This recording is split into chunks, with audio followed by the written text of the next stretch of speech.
ভাবতেছি এই বক্তব্যটার পরে ওনাকে একটা পদ দেওয়া দরকার। কি পদ দেওয়া যায় বলেন তো?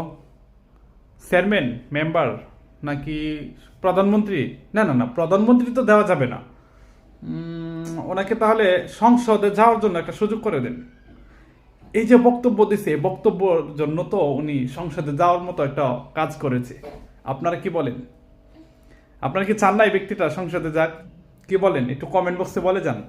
আর ওনার বিষয়ে, হুজুরের বিষয়ে একটু সুন্দর করে কমেন্ট করবেন। আবার উল্টা পাল্টা কমেন্ট কিন্তু কেউ করবেন না, ঠিক আছে? উল্টা পাল্টা কোনো কমেন্ট করবেন না, কারণ দাঁড়িয়ে আছে তো, বকা দিবেন না। বাজে মন্তব্য করবেন না, বকা দিবেন না। ভিডিওটা শেয়ার করে দিবেন, সবাই যেন দেখতে পারে। কি বলেন?